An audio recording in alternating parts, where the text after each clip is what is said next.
Hello and good morning, still good morning to everyone. My name is Hafez from the Hafez Reflects channel, but I'm also live streaming, simultaneously multi-streaming on Louis Errington being a independent journalist. I too am an independent journalist, YouTuber, whatever you want. And we welcome you to Trafalgar Square.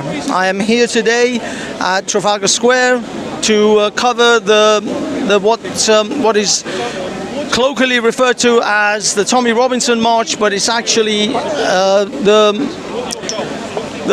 Uniting the Kingdom. It is a march of patriots, United Kingdom, people who wish to see change in this country and they're not getting it from their government.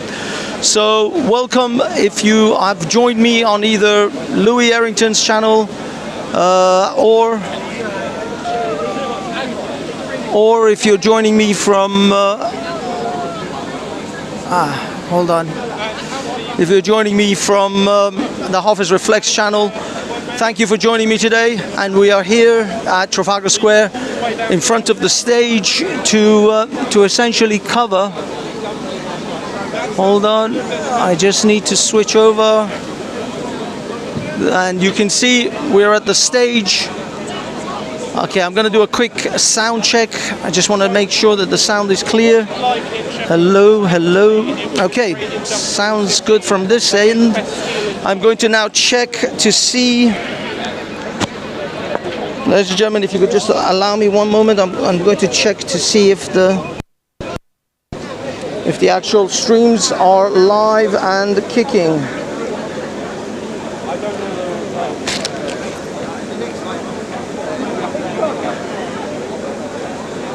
Things appear to be good. I can't be certain. Yes. I'm live on Lewis's channel. That is fantastic.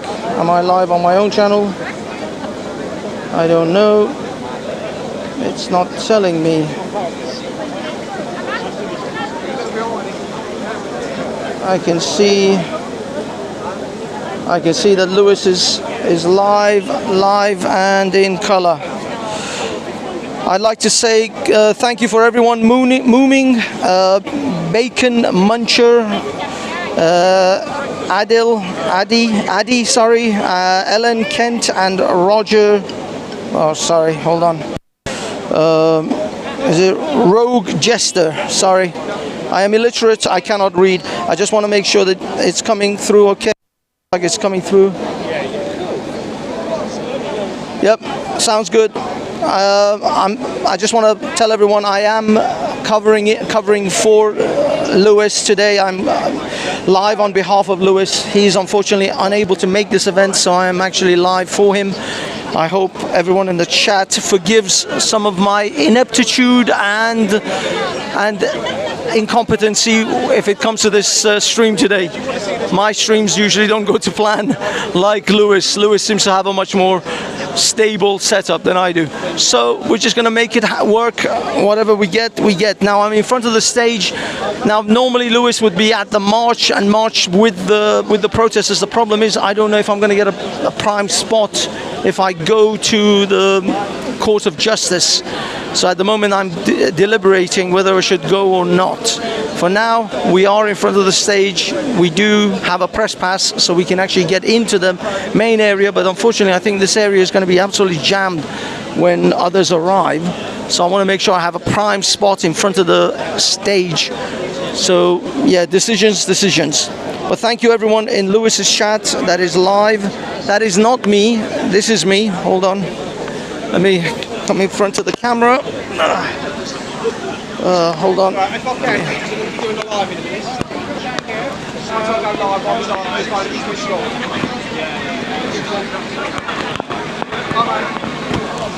Okay, we are here. There we go. I'm in. The thing fell out, but I'm back.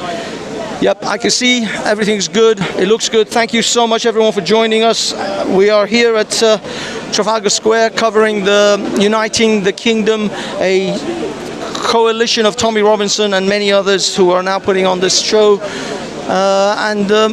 yeah, we're just waiting for the events to begin. Now things are not really going to start for a good hour, so I apologize if there is an hour of mostly nothing. But whilst you're sitting around, get yourself a cup of tea, coffee, a cold beer, whatever it is you enjoy. Also, make sure you hit that like button, please. And go to also Hafez Reflects. If you are on the Lewis Errington and you don't know about Hafez Reflects, I'm Hafez and I reflect on things. I usually cover the protests in London and various other things, and I also do some commentary myself at home. It all really depends on what you're into. Very similar stuff to Lewis's work as well, so that's why he asked me to do this multi-stream with him. I am also live on my stream, Hafez Reflects, as well as Lewis Errington.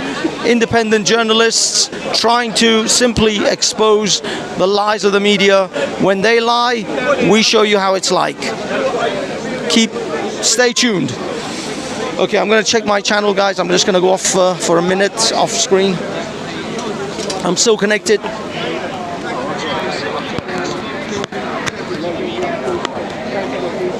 Okay, ladies and gentlemen, thank you everyone for joining us.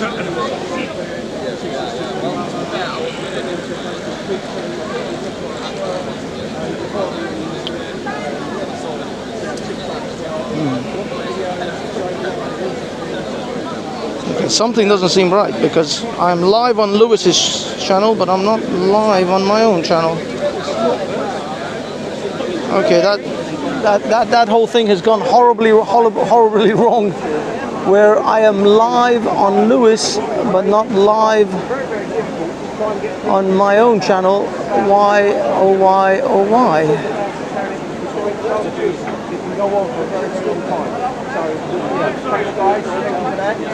Yeah, that's great. Ben, sorry. Okay, guys, it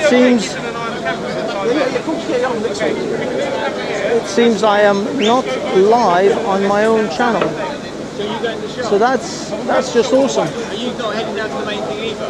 No, I'll stay here and watch this. Oh, great. Yeah, if you want to get something over there, you can. Okay, we're not actually live on my own channel. Hold on, I'm gonna just go quickly live here.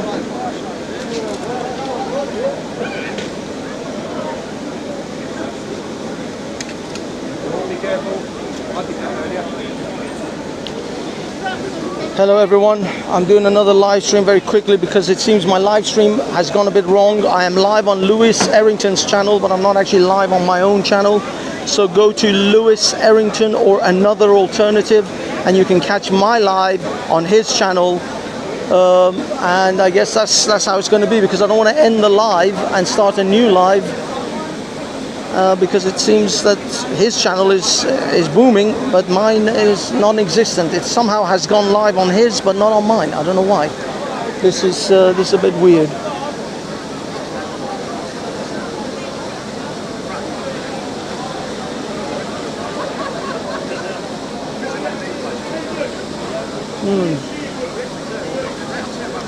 Yeah, sorry guys, I'm not actually live on Hafez Reflects today.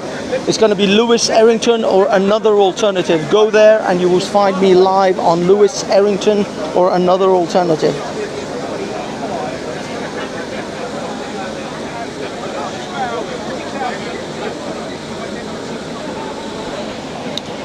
Okay, ladies and gentlemen, on Lewis Errington's live, thank you for joining us. My name is Hafez from the Hafez Reflects channel. It appears things have gone horribly wrong and I am no longer live on my own channel, but I am actually live on Lewis's channel, which seems utterly bizarre. But there it is. There it is. What can we do? I may actually run another live, horizontal live on my own channel, just so I have a live actually running on my own channel. This is crazy, absolutely crazy.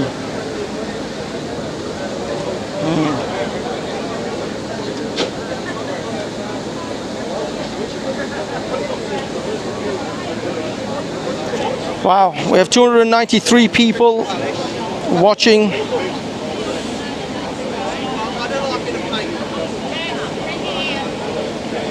Okay, okay. It looks like someone else is at the royal courts as well. Hello, hello, Paul Essex.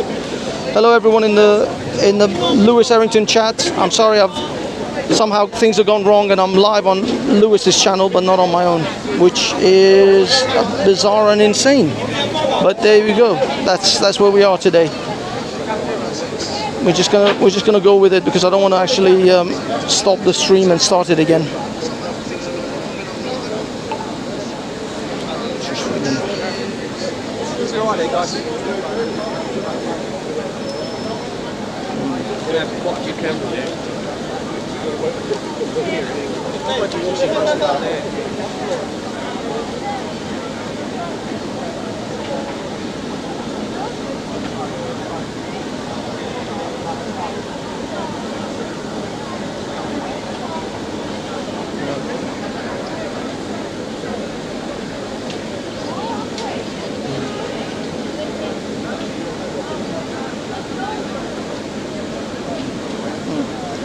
Okay, boys and girls, we are now in a quagmire of should we go to the royal courts and then march down, or shall we keep our prime position right here in front of the stage?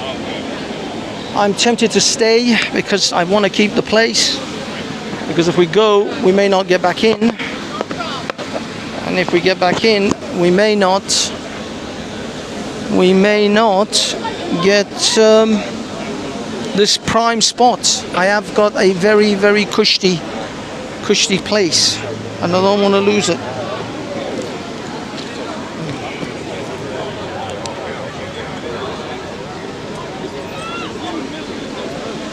So, decisions. All right.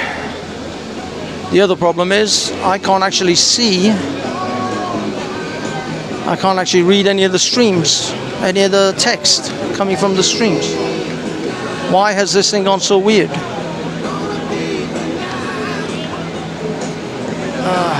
So many things have gone wrong.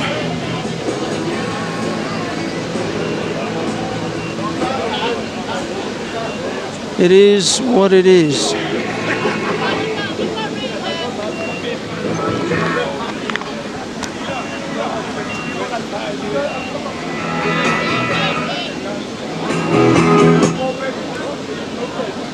Okay, guys and girls, I'm going to be doing some sound tests, so unfortunately the music may be copyright music. I may or may not have to mute from time to time. I don't know. I mean, I don't think they're going to take Lewis's live stream down, are they? I'm worried about his more than mine. Well, I mean, I'm not even live on mine, so who am I kidding? We're just going to roll with it. We're going to go as long as we can and see how things unfold.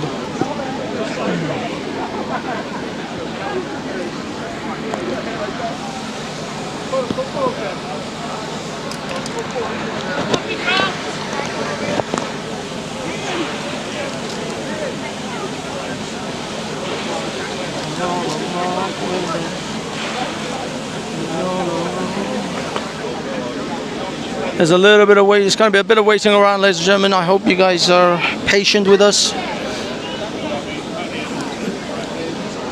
I think Buska is going to be at the court. Oh no, I think Buska is actually live at the King's Guard at the moment. So he's not gonna make. It's probably just gonna make his way right down here.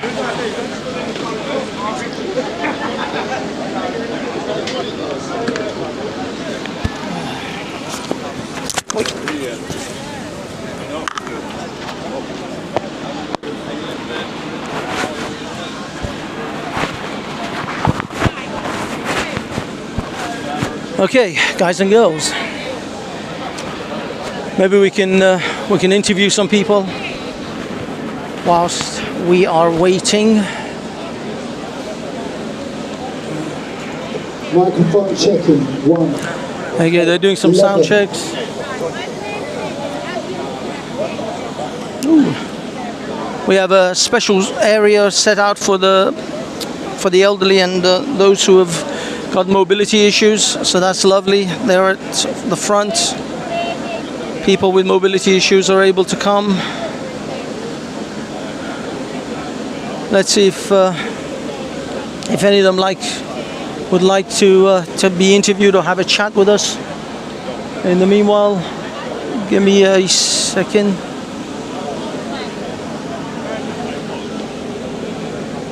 Hi guys, would you mind if I interview or have a little chat with you guys about today? Yes, you can. Is that okay? Fine, yes, Oh, that's wonderful. Would you mind being on camera, or is that okay? problem at Okay, all. it's just streaming from over there. I'm an old hand at this. Lovely. What brings you here today? What brings me here? Well, I've been bedridden for 5 years. When it started, I started looking on YouTube for things to do. Discovered Tommy, didn't know anything about him. I watched the Oxford speech he did. So I never had that he's a racist inbuilt in me like everybody else seems to have. And then we followed him, and him and Danny are the only ones that seem to be able to get enough adrenaline in me to get me to stand up, to get in a wheelchair, to come out. Oh wow, that's And we came to the last one, which was brilliant, and we stayed in a hotel in London, and I got where I couldn't get out of bed, so we ended up staying an extra 2 days, and that cost us £1,000 to just stay in. Oh my God. So this time we've done the car. So last night I really was bad, so I was in my pyjamas, I got out of bed in my pyjamas, got straight in the car, got to like a Premier Inn and got straight back into bed and done it again this morning. So I'm here, I'm That excited. is amazing. Thank you so much. Thank you so much for coming. That's for people realize, for some people it's a really a major effort. When Tommy went to jail, I was incensed. I was just so incensed, and he's the bravest man.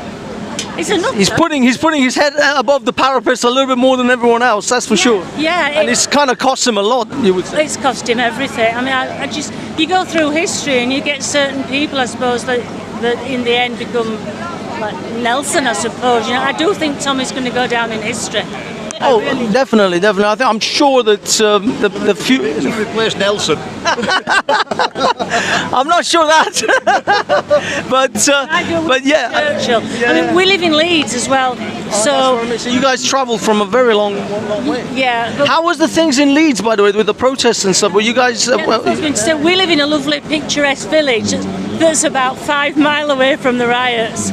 So we're very near to it, but ours is a nice area. But then where the terrace houses are, they were all built for Burton's workers. You know Burton's suits? That's where the big factory was. So, and it was there years and years, and everybody lived there, and it used to be a lovely area. All the workers lived there. But now it's just become a Muslim area. But the high street is lovely, and we've gone through a few times, and I've thought, I wonder if our car would be safe, because I'd love to go up and down. Oh, I think if you're driving, yeah, it should be fine. But I mean, I can't speak for anywhere else in England, but in London, it's become increasingly worse. My car was broken into in High Street, Kensington, which is considered one of the most expensive areas, not only in the country, probably in the world. There are multi-million-pound houses there, and yet the street crime is still just as bad as anywhere else. People are still getting stabbed. My car got smashed into, and I was just parked there for like a restaurant dinner that I was with some friends.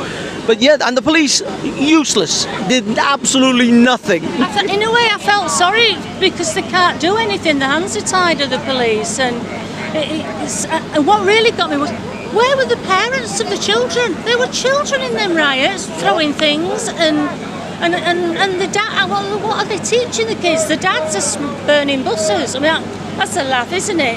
He's pleaded not guilty. Well, if the dads are doing that, then you know where the children are going to end up. You know, yeah, exactly. I mean, Yeah. they're setting the example, really. Yeah. So no, I just think this country, it frightens me to death that within so many years we could have to wear a burqa. Full Yeah, I mean, yeah, this actually, I was talking to another gentleman earlier on today, because I come from Iran, and when the Islamic Republic of Iran took over, women went from mini skirts in 1979, 1978 to 1980 in hijabs and everything. And people were like, my mum was literally saying to me, there's no way that they're going to make women wear the hijab, because there was rumors of like the hijab is going to come, they're going to force it, and she was like, there's no way, they'll be riots, they'll be burning the place down. And by 1980, I think 182, women were all wearing the hijab, totally enforced, and it's been the same for 45 years. Did you come to England like as an immigrant, like Maya did?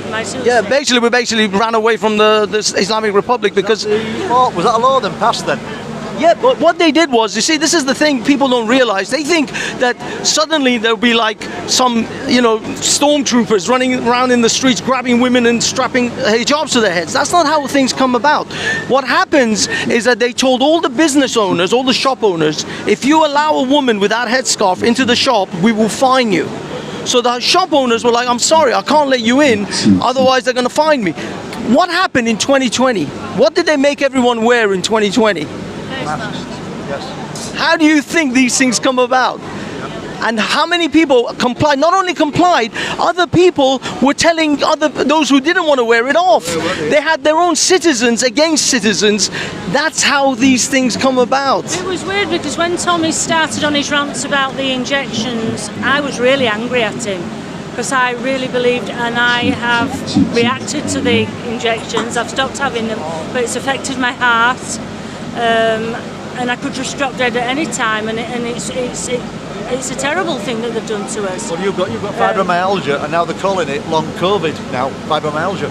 Yeah. Unfortunately, what I'm saying is, I'm not just saying about vaccines, because obviously, vaccines do work as in the large scope. But yes, that's the thing. This is my main thing is about how you will be coerced into behaving a certain way that is antithetical to the way you used to live.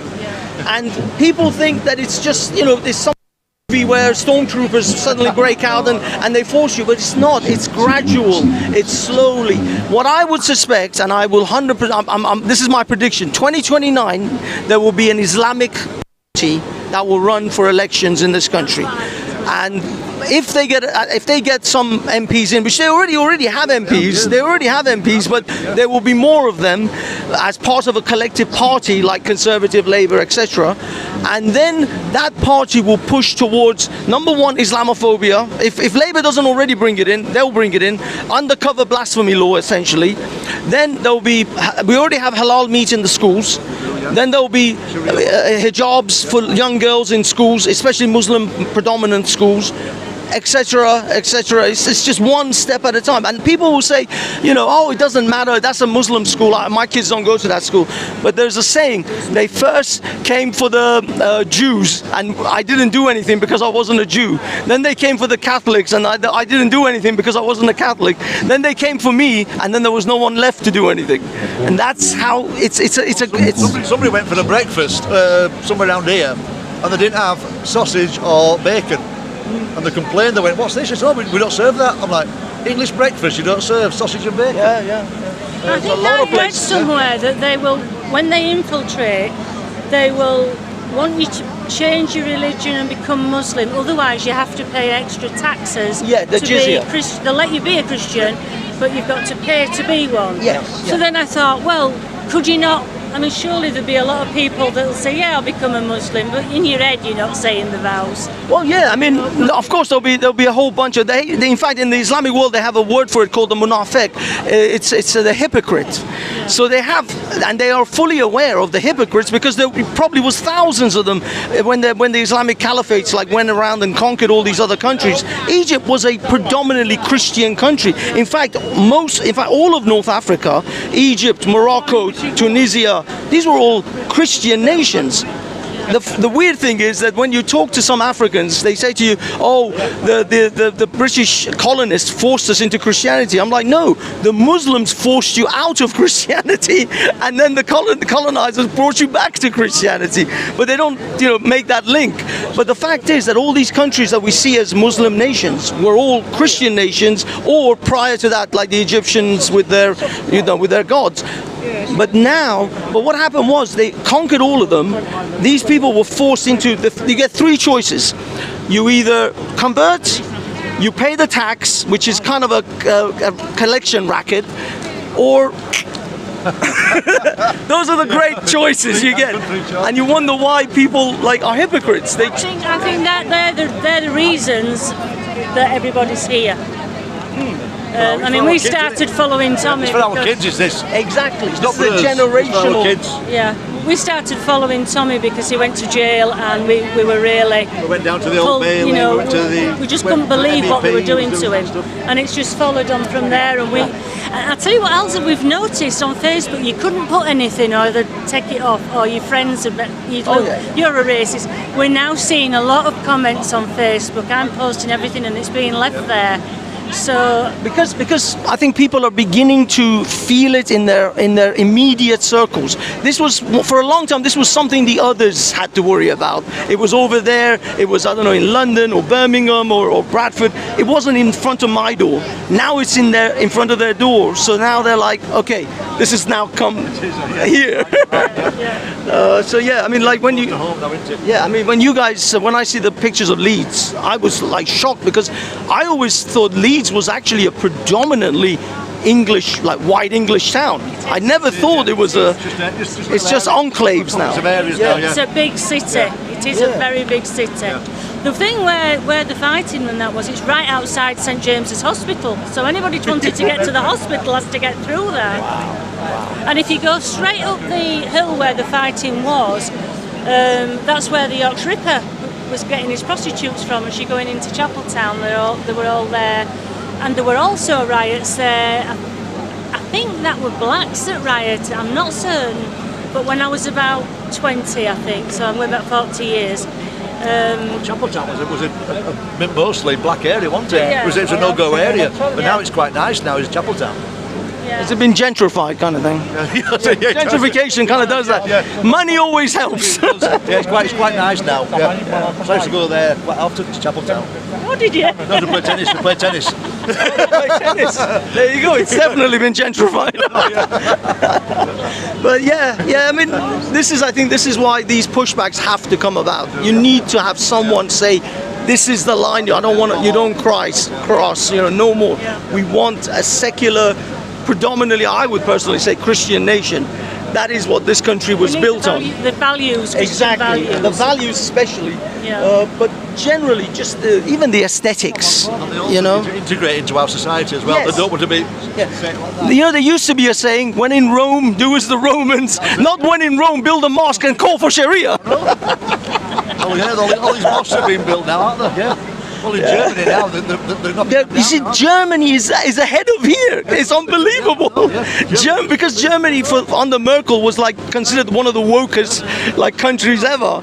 But now they've flipped because they realize they're losing their culture, their towns, their cities. Germany's a big country now, so hopefully the other countries like France, us, will know. France is going to have a lot of problems in the future. I think we see already they've been burning down places all over the place in France. But, you know, again... Look at the Olympics. Yeah. Look at the Olympics, they're on the rail. Yeah. They've set fires around, all sorts, whatever. We've won a medal apparently for swimming. Have we? Yeah, my mum says they're all cheering because it's a bronze medal. Oh, England's won already. Blimey, heck. It's probably some of the migrants we got from the boats. We send them off. There's a silver lining in this one, lads. Go on, swim. You did all right in the channel. Medal, go on, get it, yeah. Just put some sharks behind them. You know, just put a British passport at the end of the boat. Did you see all the farmers on the beach with their big tractors? yes, And that yes, was brilliant. Yeah. That was incredible. I was like, Yeah. Oh, in the wartime, didn't they have barbed wire all along the front of the beaches to stop people getting across? Yeah. because they're not going to. Otherwise, the German forces would infiltrate, like, you know, spies and things like that. So yeah. I just don't understand how they're allowed to come in, because I've nothing against, if anybody needs to get away from, because their life's in danger, you want the women and the children out first, but it's all young men. Yes, that's the thing. It's like Ricky Gervais said, "Oh, okay, lads, women and children first. Oh, is it just you, lads?" Oh, come on in, yeah. And I don't understand why the government is just accepting Can't see it, it, because can't see them are they being making it. bought? Are they all so corrupt that they know what they're doing and it's a big plan and they're all together anyway. Yeah, I would imagine there's self-interest involved, obviously. In Ireland, in Culloch as well, they're building a thing there for all the migrants, and they just had a massive big demonstration, haven't they? That's really good. I know they did in America, didn't they? There was that for the ICE, it was called. They build like big concentration camps to put the Mexicans in. Well, they sorted them out. It's not nice, but it stops them. This is what I mean. The problem is, like, as soon as you try to do something, then they bring up all these like historical wrongs. And it's like, yeah, but it doesn't have to be like that. Australia is taking care of their migrant problems. Denmark is dealing with it, and they're not being called some sort of Poland and Hungary have dealt with it. No migrants. Sorry, get off. Yeah, Poland and Hungary have definitely dealt with it. Done it, yeah. Yeah, you can't say those guys don't know how to deal with that. Maybe it's because we weren't oppressed in the war.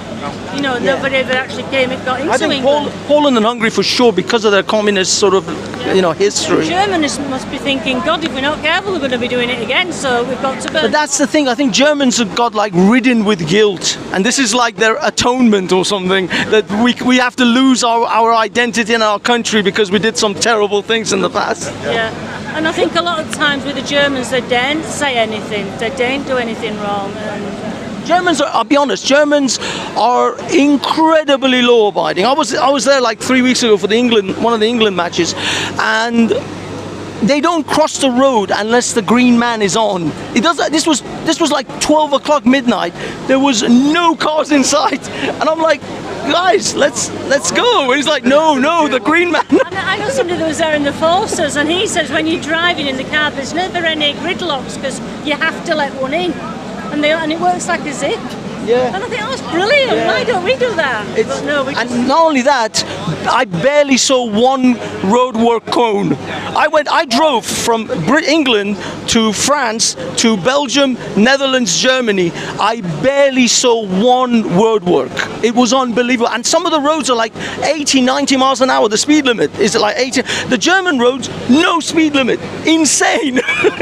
People were going by me like as if I'd parked and I was doing like 80 miles an hour. Coming down from Leeds today, I couldn't get 75 until probably till halfway down, because it's just roadworks all the way down. This is what I mean. It's incredible how much road. As soon as I hit England, there was like, it's incredible how much road. As soon as I hit England, there was like roadworks all the way. I'm like, I just drove through 3 countries. Must have shares in Cones or something. Oh, I've just realised you're from Urban School. Oh, Urban School, yeah, we follow and send money to you. Now we know what we're paying for. That's it. It's worth its salt, isn't it now? We'll give him another tenner now. Well, actually, this is the media pass for everyone. My channel is actually Harper's Reflex, and I'm helping a friend out as well, Lewis. We're independent. We try to keep independent. Right, yeah. But yeah, we obviously came here for all Did he of come on this. the 1st of June as well? Yes, yeah, I was there as well. I was actually on stage at one point, right at the end. Yeah, if you look for the guy, when he was calling them all the out. Iranian guy at the end. That's it. Yes, you're the Iranian guy. That's it, yeah. I'm the other Iranian guy. There were like 3 Iranian guys that day. Yeah, so a tall lad as well, wasn't there? The funny thing is, I can go down Kensington High Street. I barely bump into 3 Iranians at the same time. We're such a small minority group.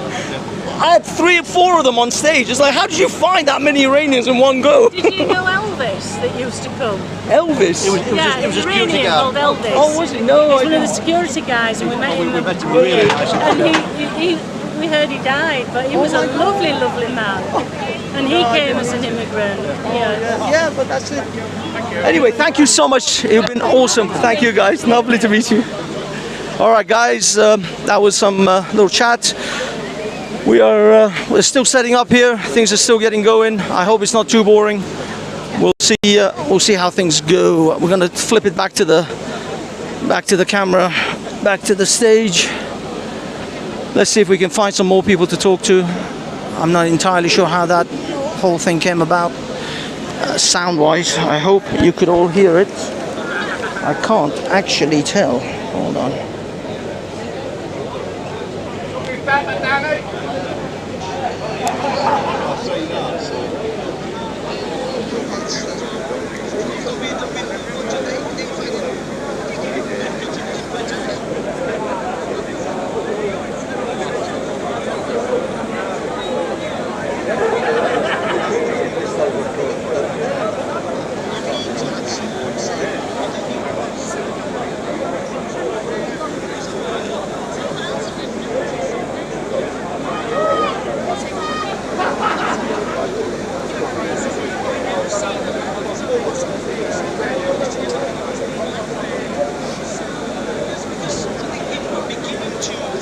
Hello everyone, thank you for all your participation and comments. Hello Asbo Alice, hello someone else has said Banksy. Damn, I missed it. Big up everyone, big up everyone. Yep, again, okay, I'm gonna go in front of the camera for a minute. It seems everything came out pretty well. Ladies and gentlemen, we are here at Trafalgar Square, broadcasting live and direct at Trafalgar Square on Lewis Errington's channel. Unfortunately, my live channel didn't go live today, and we're at Lewis's channel. So do hit that like and subscribe. Do participate in the chat, and we are just waiting for the main event to begin. It's due to start at 12 o'clock from the Court of Justice, the Royal Court of Justice, but I'm not going to be there. I'm just going to hold on to my spot that I have here because, well, as you can see, it's a prime spot in front of the channel, in front of the stage. So we are now just simply waiting. I'm going to live stream basically all the way through to the end today on this channel, and I hope everything sounds good. The sound seems to be coming through nicely. We're gonna see how things unfold as the day progresses. Maybe we can talk to actually.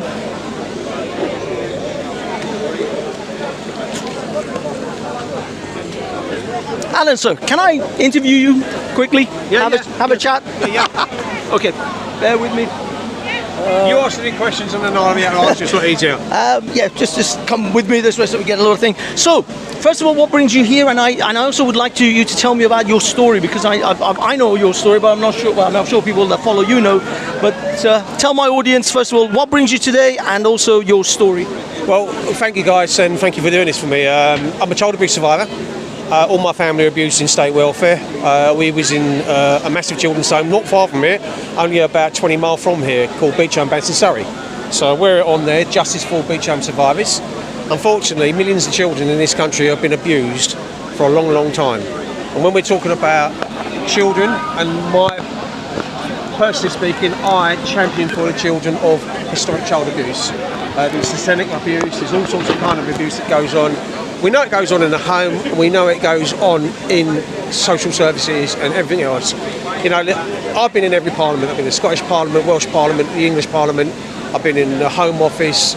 And I've written to every MP to try and get some sort of MP to actually stand up and have the mettle to stand up and turn around and say, listen, we need a public inquiry for the remedy for the children that have been in state welfare, have been psychologically, physically and mentally damaged for life. Now this doesn't go away. Once your innocence is taken as a child, it's gone forever. And people don't get out. Hi darling. And of course people are saying hello to me, they know me. And so yeah, you can just Google my name, it's on my top. And then if you want to look who up and what it is, I've got lots and lots of videos on TikTok. As you know, I do put some of them up on the media team. But yeah, predominantly, if you look at it this way, how can one explain it? I mean, I was severely abused by my own father, aged 4. I was the youngest of one, and I was hit with a leather belt, aged 4 years of age. Now, if you look at what I went through, I was in sort of like 17 years of institutional abuse, right? I went from respite care, in and out, in and out, in and out, and then when I was 6 years of age, a judge said to me, would you like to go to the seaside Sunday? Well, there's a little boy standing up there looking at a judge. He's looking at the unicorn. He says, why has that horse got a horn out of his head and you've got a lion and a crown and so on and so forth? And this judge is looking down at a little 6-year-old boy and he's turning around, would you like to go to the seaside Sunday? You're making a promise to a child straight away. You're breaking that child down straight away. Right? You're promising and putting false hope into that child and giving him something he's never seen before, something he would like to do, he's never seen. So straight away, you're putting him in. They put me in like a Black Mariah, took me down to this place called Beach Home, Banstead, Surrey, and all my family ended up in there. There are 24 houses in Beach Home, all named after trees. Like they have this thing with trees. And they put us all in separate houses. Never again did they put us back in the same house. So as a family, we never ever shared the same room again in life. This is very, very day. So my sisters were abused, mentally, physically, psychologically. My brother was abused, I was abused. And in them days they used to use something called carbolic soap. And they did wash your mouth out with soap. They put a carbolic soap, which was a floor agent that they used to use an acid they used to use on the floors and the floor scrubbing brushes that they used to use on the And they would stick that in your mouth. they put it in your mouth. The bathrooms were the torture chambers. They'd sexually abuse you in the bathrooms and the dormitories. So yeah, I talk a lot about what I went through, and the reason why I'm here today is because they're still championing for the kids. And I'm doing this for our children of tomorrow. You know, I'm not going to get remedy for what I did in the past.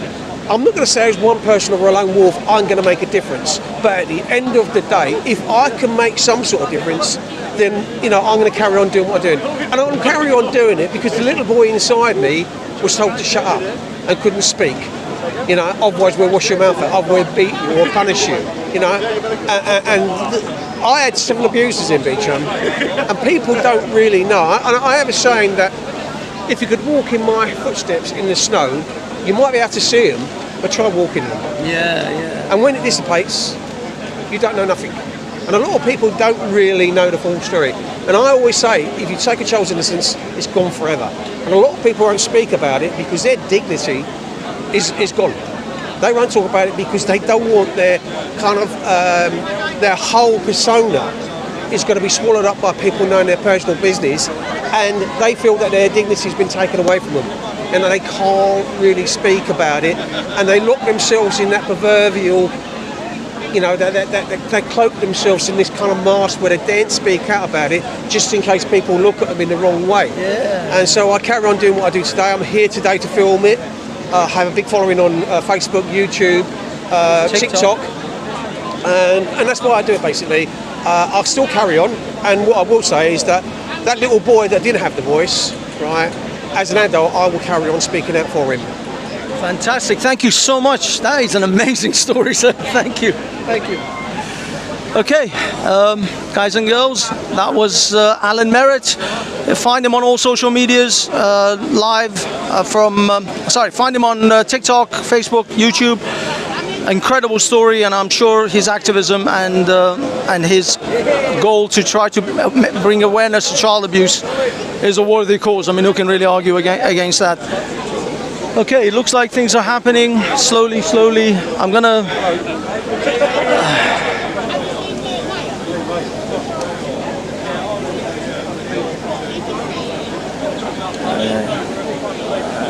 Sorry, guys.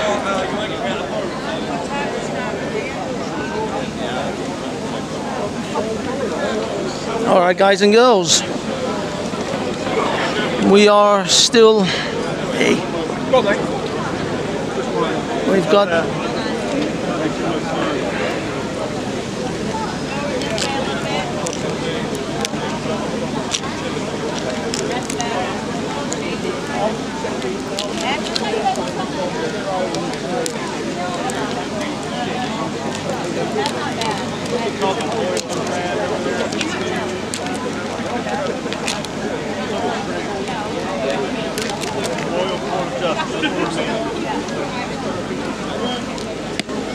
Okay, ladies and gentlemen, thank you for joining us. Square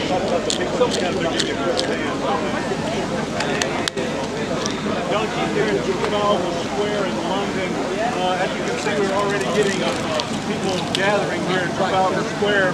Now, keep in mind, this is just the people who are in the square. We're actually going to the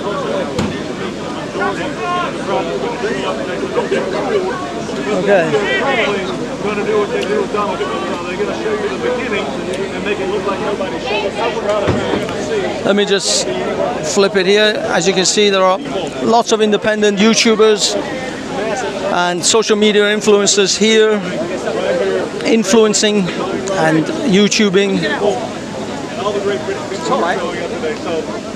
Now, guys, I'm gonna open a little umbrella.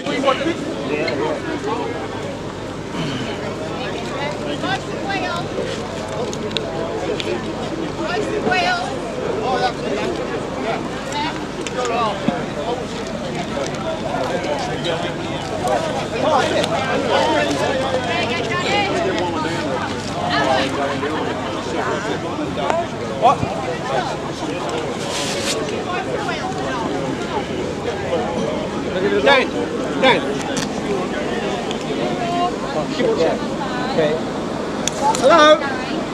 Yeah, 2 sec. Yeah, cool. Okay, guys, I'm just giving the camera a little bit of shade. It's heating up a little bit. We have a lot of people, a lot of good people. I spot some familiar faces.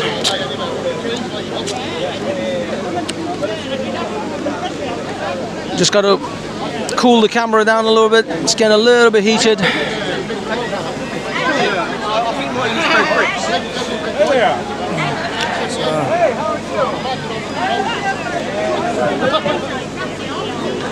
Okay. Let's flip this bad boy a little bit over here.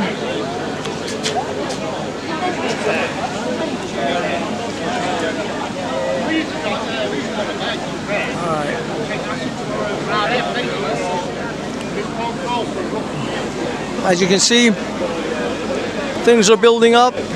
Oh. Okay, it looks like the phone is heating up. As always, the sun is our enemy. Legend. Kenny J? The sun is the enemy of technology. It's heating up the phone, so the phone is starting to act up a little bit. Hopefully, we'll cool it down a little bit. As you can see, I'm stuck with this umbrella. Where are we? Okay. Oh my God, there's the Iranian guy.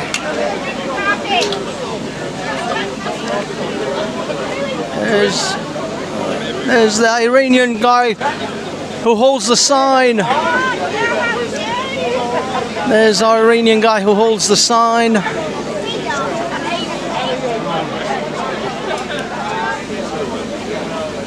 I forgot his name. I think it's Vahid. I'm not sure, something like that. He's an Iranian boy.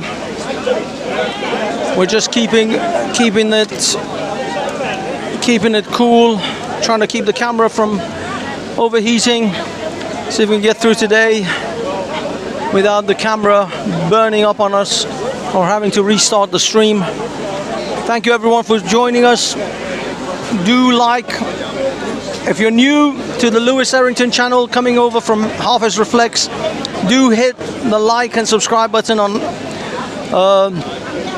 the Lewis Errington channel. If you're on the Lewis Errington channel, please do us a favor and just go over to Hafiz Reflex and hit the subscribe button, because we're a small growing channel and we really could do with the subscriptions.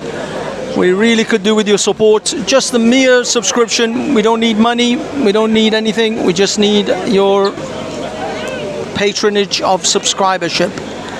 That's all we're looking for. Hold on.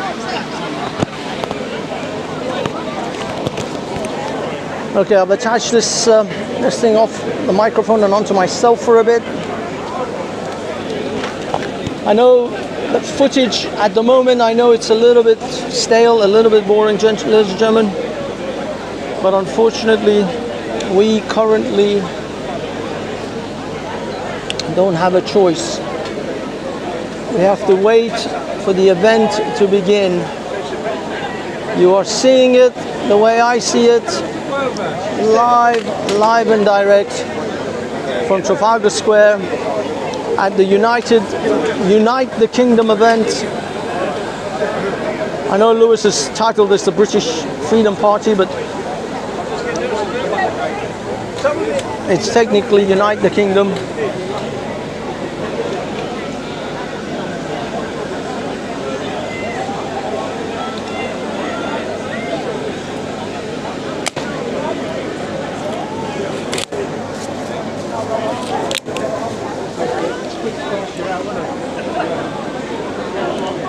You can see the sign, one is over there,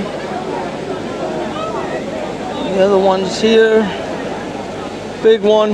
Unfortunately, for some reason my camera just doesn't record it properly, it just makes it shake like that.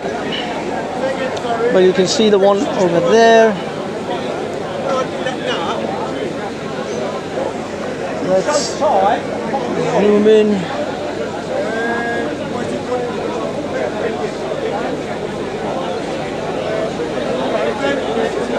There it is. That is the official name of this particular event.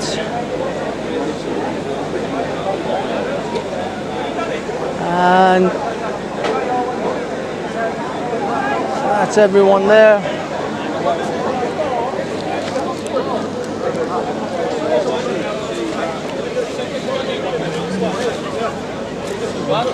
Oh, hello.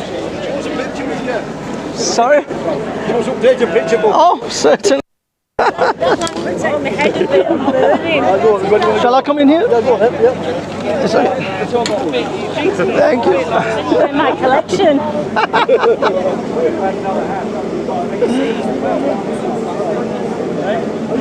What was your name? Hafiz. They call me Hafiz. As in, Hafiz. yeah, Hafiz is a name of an ancient British, Iranian Persian poet. Right, how's So- it spelled?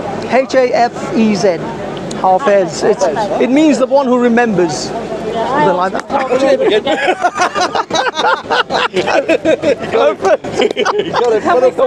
the one that remembers immediately. You have your own site then on your Yeah, Hafiz Reflex is my YouTube channel, but I'm currently broadcasting for a friend as well. Yeah. But yeah, I'm involved with all these guys. Thank you so much.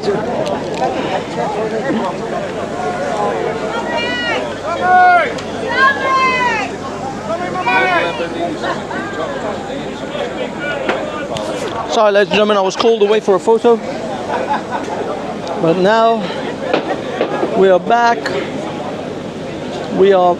Tommy's on the stage. Tommy just arrived on stage. Where is he? There he is.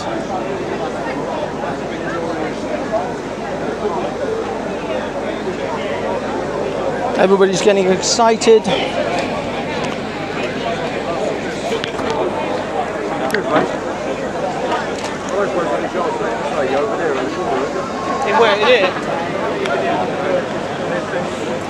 There might be the mobility area. There's a mobility area. Yeah.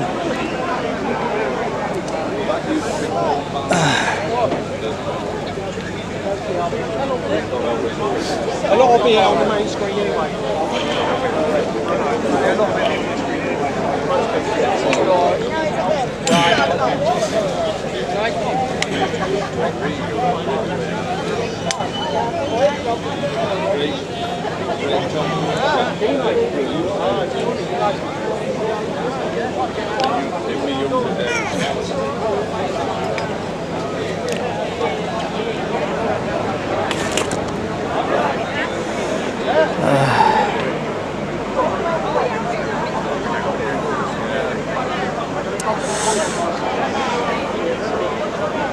Wow, 2,000 people watching. Thank you everyone who has come to see the live stream that we're covering here today. There's Danny Tomo, Tommy Robinson. They're on stage at the moment, but I think they're going to go to the Royal Court of Justice and march down from there when the time comes. At the moment,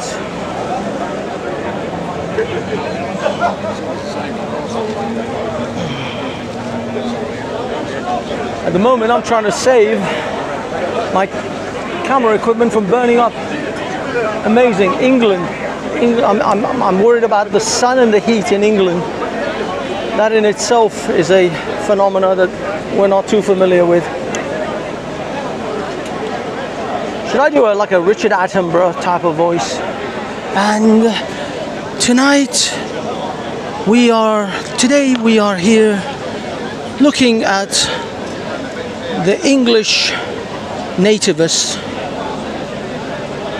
a native hominid of the British Isles.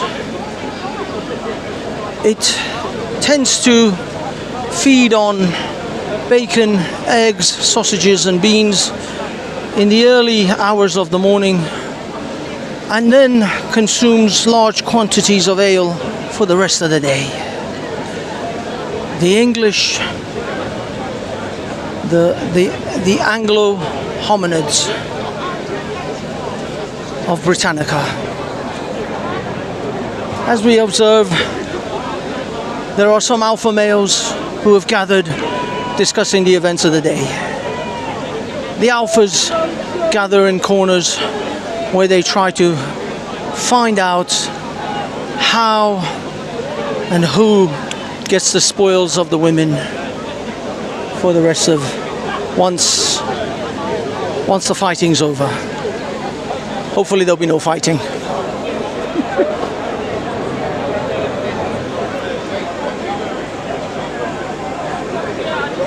I'm sorry, I tend to take a lot of piss around these times because essentially I'm bored and my brain is because ADHD, and so I have to do something to entertain myself. Whether you guys are entertained or not is actually somewhat of irrelevance. It's somewhat secondary to my own personal entertainment. But either way, we are here to see what we can see.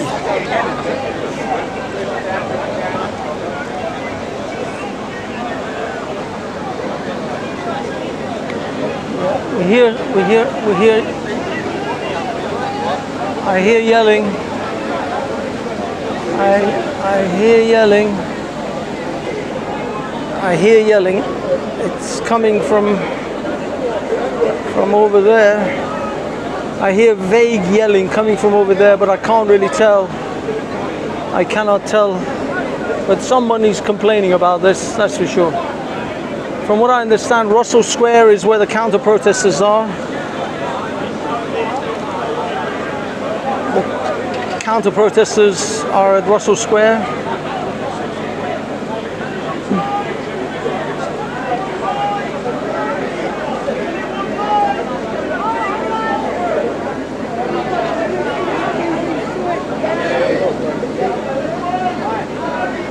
Oh, okay, there is a guy who's yelling. There is a guy who's yelling. Oh, Jesus, apparently it's Jesus. He is Jesus. He's telling us about Jesus. Jesus makes a way. He's a Jesus preacher.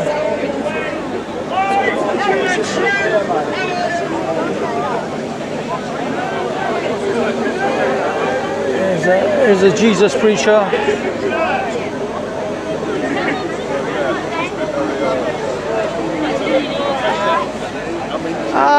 Danny Roscoe. We have Danny Roscoe in the house, people. I don't know if you guys know Danny Roscoe. Danny Roscoe is another well-known character.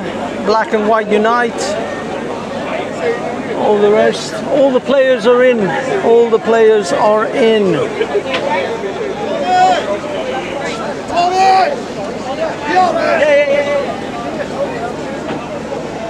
Some guys calling Tommy's name. Tommy clearly being a central figure of this march, regardless.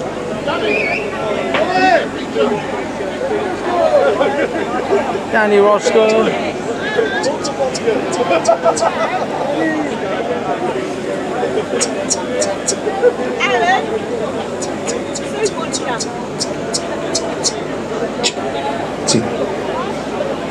Okay, they're starting the sound checks, sound tests. 2-2.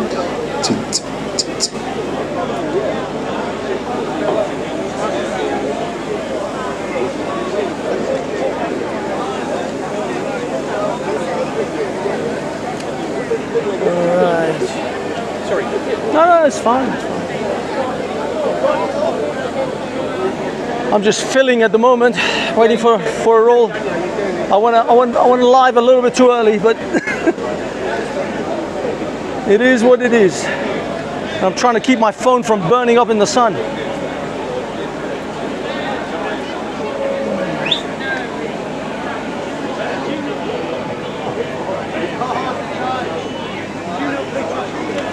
There's Richard Inman.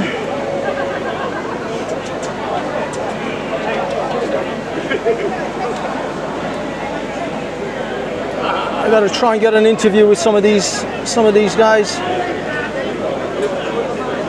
Might be worth actually trying to interview some people.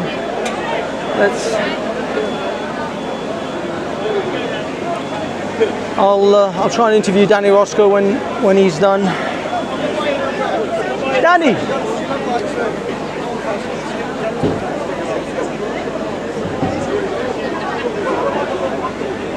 Danny, Banksy, how you doing, man? How you doing? I was coming to look for you earlier. I'm good, mate. I'm good. Can I interview you when you're done? When you're done? Yeah. When you're done? Okay, we're gonna try and interview Danny Roscoe. There he is.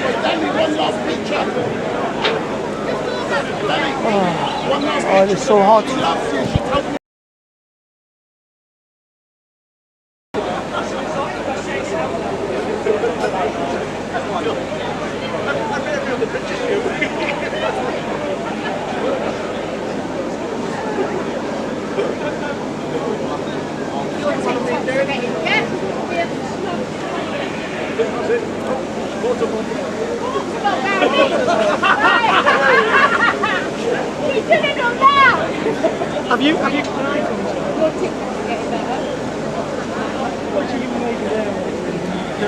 I don't have an iPhone cable. I have a power pack if they want to charge, but I don't have the cable. Yeah, I need the cable. You've got the charger, just not the cap. No, I didn't bring one with me because mine's all... Yeah. We're going over to the sea anyway now. Yeah, exactly. That's exactly what I've got. I don't have any iPhone.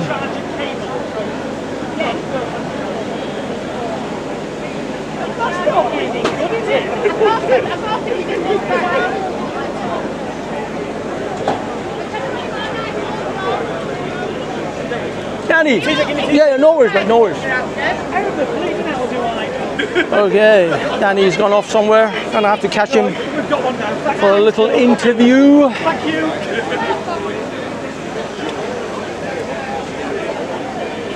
I think he's got a cable. He's got the cable. Danny. Hero. I'm holding out for a hero to the end of the night. He's gotta be strong, and he's gotta have an iPhone cable, and he's gotta be fresh from the fire. There's Louis. There's Lawrence. Lawrence Fox. Lawrence Fox.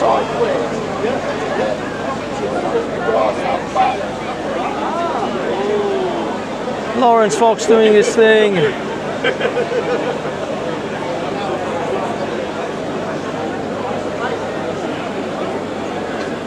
The sun's gone down a little bit.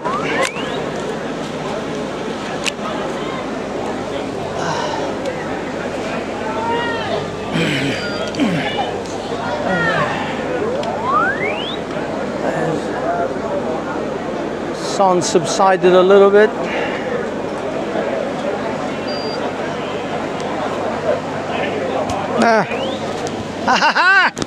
Mr. Roscoe, we've been a long time coming this, sir. Okay, can we just step here a little bit so we can get it? So, this is Danny Roscoe. Danny Roscoe, I mean, I know you, but could you give us a little intro for the guys who don't? I'm a political analyst. I'm a political commentator. I support the fact that black people need to be in the nationalist movements or supporting Britain more. So I try to overcome the stereotypes that are being put out by the Marxists and the people who want to oppress black people mainly. Apart from that, I just do everything that's for the nation. So are you where people can normally find you? Is it YouTube? You can normally find me on Twitter, Danny Unfiltered. That's the main one. I do flip from YouTube and that, but because of my message, and my message is strong and I don't filter it out that much, Twitter, you know, is, X or Twitter. Is the, X is the one who likes me. The rest of them, they just shadow ban me and whatnot. you should have a go at Rumble. Rumble's a little bit better too. I'm starting up Rumble as well, and locals, but that's a lot to get.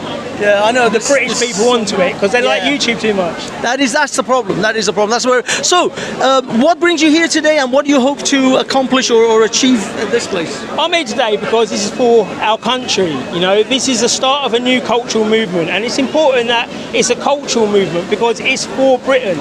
You can put any spin on it as you like, but our culture is British culture, and that's why we are all here, everyone. And we're seeing people from many scopes of life, different colours, different countries, all here because they appreciate or they understand British culture. This isn't really a nationalist thing either. It is everything that is Britain, and what we're going to achieve today is to show that it's okay to support your country and it's okay to come out en masse and support British values. 100%, I fully agree with you. Well, actually, really, that's it. That was the main gist of it. But are you going to speak today? I'm not going to be speaking today. There's a lot of great speakers on there, and you know we've only got limited time here. And do you know what? For a new cultural movement, I said from the start I would prefer to be doing a bit of camera work, doing a bit of interviews myself, but enjoying it as with the crowd, enjoying it how it will be, because it's a monumental occasion. And to be quite honest, it's not that exciting being behind on backstage. It's more exciting to be out there amongst the people. Yeah, with people. Yeah, I know. Who are you looking forward to? That's one of the speakers. Do you know who's speaking today? I know the lady, the Canada Freedom. I've forgotten her name though. The Freedom Trucker. I know she's speaking. She's very, very passionate. But all the speakers, because they're coming through different areas. We've got the Bishop coming up here to speak about Christianity. We've got Ricky Doolan and the Gospel Choir to be singing British songs in gospel. That's what I'm enjoying. It's a mishmash of everyone, and of course Tommy always comes out and he always smashes his speeches. So it's always a pleasure to watch them as well. Excellent. Do you? There was something that just. What would you say to the people who try to mar this kind of protest or this today as a racist, white, supremacist march? What I say to them is, if you're marring this demonstration, that's pro-British demonstrations, a British cultural demonstration, as far right and whatever else, is you're marring 98% of the country who is here supporting Britain. You're calling everyone far right, you're calling everyone this, and all you're doing is you're dividing the country and you're making people not enjoy the country they live in. So if they don't enjoy the country they live in, what happens? They don't want to defend it, they don't want to uphold the values, they don't want to come to these places because they listen to it. So they are the enemy of the United Kingdom. Those people who says that this is anything other than a cultural event, getting people together to celebrate England, and not even that. If you look over there, that's not an English flag over there. Look over there, that's not an English flag over there. But they can fly it here because it's culture. This is what we're about. It is not 100% English, this country. We all know that. So they're here to support England, to support Britain, and fly their own flag. I don't see a problem with that. Awesome. What is your message to the counter-protesters? Because there are some in Russell Square right now. What is your message, if there is a message of unity to them? Seek God. You need it. Excellent. Thank you, sir. Thank you. Have a good day. Thank you. And you. Thank you. Okay, ladies and gentlemen. Okay. That was Danny Roscoe. Great message. One of long-time supporters of Tommy and the British National Movement, or the British United Movement. So yeah, now he was talking about actually different flags. I'm going to show you the flags that he was talking about. He was talking about this flag, which is the flag of the Shah of Iran. This is the pre-Islamic Republic flag, what we would Iranians call the banned flag of Iran. This flag has been banned in Iran for a long time. Let me see if I can get a shot of that. That's better. So this was the banned flag of Iran, and it cannot be flown in the Iranian territories anymore. Now I'm going to show you the other flags. These are the other flags. We have the Ukrainian flag, we have Israeli flag, and of course the England flag. And as you can see in the back, we have the Trump UKIP combination flag there, and the British Union flag. Also the Queen's, the three lions. Sorry, not the Queen's flag. The King's flag. Sorry, not the King's flag. It is just the three lions. As you can see, it's filling up now. Trafalgar Square is slowly filling up. You can see the English hats. You can see people are now slowly arriving. So we are just going around trying to see what we can see here. A great day, an exciting day. Can I be heard? Yes, sounds all right. Nice. Everything is nice. Guys, remember always, if you're new, hit that like, subscribe button. Thank you for coming to Lewis Errington's channel. I know it says Hafez Reflects. I am your host, Hafez, from the Hafez Reflects channel. Unfortunately, Lewis was unable to go live today, was unable to come here, so he asked me to go live. I was supposed to do a multi-stream with his stream and mine. Something went wrong and only his stream is live. So here we are. This is how it's gonna go. We are only live on the Lewis Errington channel, and we're simply waiting for the events to happen, things to begin. This is the quiet before the storm. There's Mr. Lawrence Fox doing his thing, throwing his hands, me, him, I don't know. He's wearing sunglasses, I can't see. He's pointing to someone, he's smoking a cigar. Let's go see if we can get a quick little interview with Lawrence Fox. That might be interesting. That might be, oh, he's standing up. Let me see if I can catch him.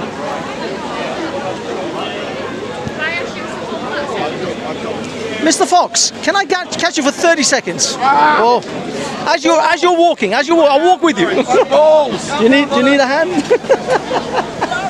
Okay, Lawrence is just going to say, okay, he's hugging someone. He's hugging. Absolutely has his fans. I'm going to see if I can grab Lawrence for 30 seconds.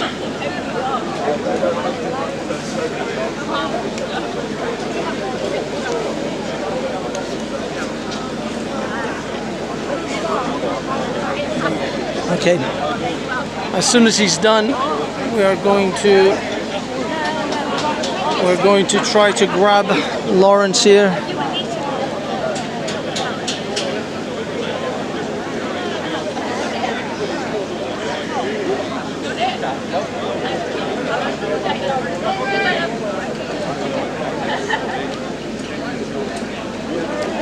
A lot of photos been taken. Mr. Fox, can I grab you for 1 minute, sir? My name is Hafez from Hafez Reflects. It's a pleasure to meet you or talk to you. Anyway, very quickly, why are you here today and what are you hoping to achieve?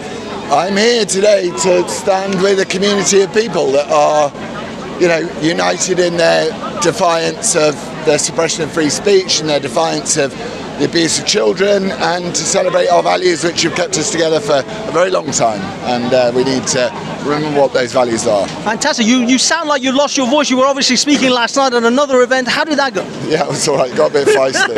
A little bit? Always good. Well, it's also, you shouldn't really be smoking a Cuban cigar in the morning. Is that like not a rule or something? Well, I don't know. It's not working for me, is it? Maybe some honey and lemon, maybe for... Yeah. Are you speaking today? I am, yeah. All right. Looking forward to that. Thank you so much. Thank you. Okay, so that was Lawrence Fox doing his thing at, he'll be speaking today. He was at a speaking arrangement yesterday as well. So maybe his voice is a little bit croaked, but it is what it is. Okay, so let's see. Oh, he's trying to Okay, he was trying to hop over the thing. He made it. He's on. Okay, let's keep this bad boy from the sun. It's a little bit too hot.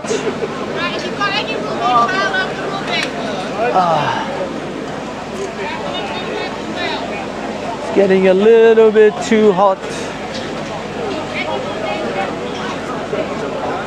That was Lawrence. A minute with Tommy. Things are kicking off though. Chances of catching him is going to get harder and harder. Let's see what we can do. On us, and we will have a moment to chat. I don't know yet, but we'll have to see.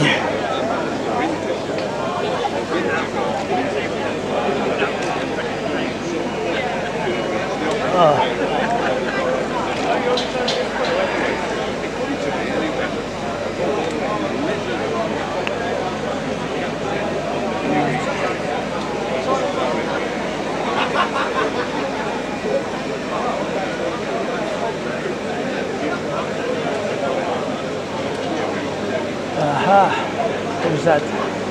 I don't recognize this gentleman, but he's recording the crowd. He's a heavily tattooed individual.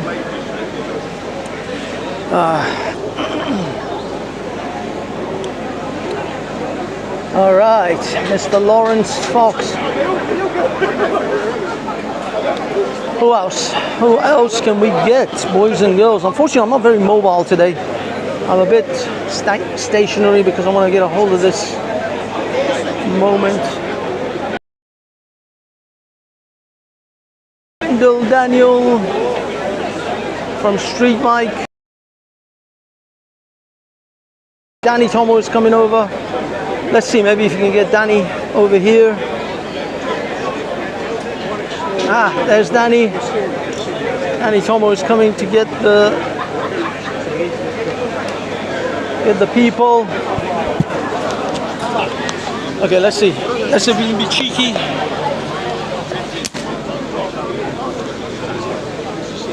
He's live. Let's see if I can approach him. See maybe. Oh, what? Tell Banksy, I'll get you some. He'll interview him. Oh, would you like to interview? No. Listen. There's a gentleman here. He's on the side of a white t-shirt, tall guy, over here. He's literally got off his coat short.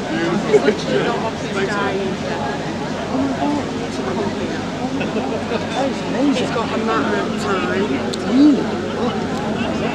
Does he? He will do an interview. I'll call him over. Yeah, certainly. Sean? Yeah. What's your name? I forgot your name. Well, my channel is Hafez Reflex, but people call me Banksy like my nickname. But yeah, hold on. Okay, guys, we have an interview with a gentleman who's literally just got off his deathbed. Hello, sir. Hi. It's nice to meet you, Sean. Yeah. What brings you here today? A bit of a story. About 3 years ago, I started following Maya Tusi. He had about 50,000 subs at the time, and he did a live event in Manchester. So I went to that, I listened to the talk, and then before he was coming around the tables to meet everyone, I felt a bit rough, so then a couple of days later I had an heart attack. I ended up in hospital in intensive care for a month, pneumonia. I was going to come out of it. And that was nearly 3 years ago. To give me 5 or 6 months to live. And I've not been out of bed since November. And but I've got here today. First time I've been in London, I'm nearly 60. And I had to get a lift from my front door, make it to the train, rest on the train. These ladies met me with a wheelchair. And that's how important it was to me to get here. I could either lay in bed and die in a couple of weeks, or I can make an effort here. That is amazing. Thank you so much. I'm not being funny, but the way people have, like Maya, come on like he has, and put a perception of Tommy from, like, you know, if you only watch, most of the silent masses only watch BBC and Sky, they don't know what's really going on. You don't watch alternative media. I watch both sides of the story, and if they did, maybe a bit more peace. So, but it's like I never got to shake Maya's hand or Tommy's. So, yeah, I made the effort. So I get an handshake. I'm happy. Hopefully, yeah. I mean, I'll be honest. Yeah, really. He's a bit busy, yeah. I know they're always busy. I'm trying to desperately to get an interview with him, and it's almost impossible. Danny Tomo. I've got 3 daughters, and that's why it means that to me. And to see this, even though I get off next week, I'm glad I've come. No, hang in there. I'm sure you'll be fine. Take some killing old shortiness. Would you? This is Sean. Dying bloke. But everyone thought, what is this bloke on here? Going on all these different stages. I'm trying to get some Maya's attention because I missed my handshake 3 years ago, and I should be dead by now. Oh, bless you. But London's nice. You're going to try and get Maya over, aren't you? Yeah, I don't think Maya's here. He usually comes with the march, doesn't he? Yeah, he won't remember me because I had a Zoom call, because I'm a member as well. I had a Zoom call when the pandemic was on. Then he had this live thing, but that's when things were a bit pear-shaped then. And there's only 20% of the arts trying to run the whole lot, so... Well, we'll see. I'll try and get him over if I can. Right? Yeah, well, I'll do it all okay. So, how old are your daughters? 22, 20 and 19. All right. Do you have grandchildren? No, not yet. The eldest one, she's gone to Australia to try to live there. And I said, you stay there, the Labour government's here, you stay in Australia. And the other 2... No grandkids in sight. But they're very young, so obviously they're going to inherit whatever future that Britain is going to end up with. Yeah, I think the next goal now is, because you never know, my birthday, I'm 60 on the 6th of January, which is when, the last insurrection, which I've seen more violence when the Tesco's cheap trolley comes out, I've seen more violence than that. But on the 6th, I'm 60, if I see that Donald's got in, and then we can sort Nigel out, get him, and then we'll have Tommy as foreign secretary. And we're all good. Don't give up. Hang in there. There's more work for you to do. Yeah. The thing is, there was a film I saw a long time ago, and it was the gentleman who played in Silence of the Lambs. Oh, Hannibal Lecter. Anthony Hopkins, and he said, people don't die; they just give up. They have nothing else to live for. Well, you have loads to live for. I can sort of vouch Don't give up. I died for about 2 minutes. I didn't see no bright lights, but I didn't see no burning fires. Right, so don't give up. We'll see. Don't give up. You got more work to do. I'm nearly 2 years off my sell-by date, and I'm still going. I'm sure there's more work for you to do. They're not done with you yet. No. Thank you, sir. Thank you. Have a good night. Have a good night. All right, ladies and gentlemen, that was Sean. Sean has had a heart attack and could potentially pass away. So I hope he's still with us. Come January 6th, come next year, come 10 years from now. Let's see how things go. We're gonna move over. There are people on the stage now. I think they're gonna be doing some sound tests.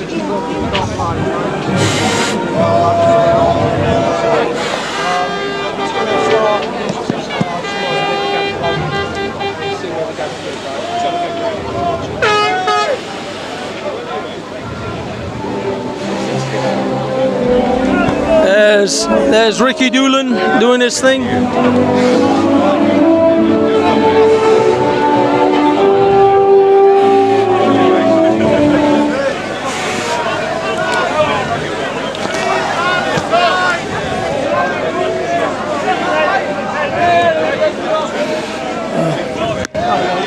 Covering anyone's up? Okay, I'm trying to keep this thing cool until the events begin. At the moment, we're just waiting.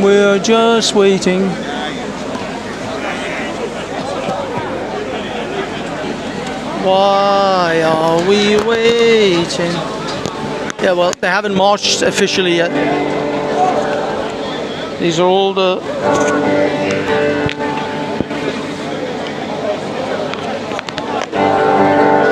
sound tests, sound checks, all that stuff.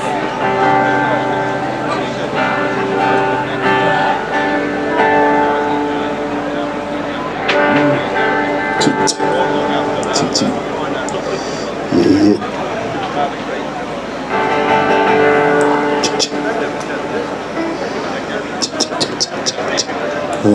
Yeah, yeah. Yeah, yeah.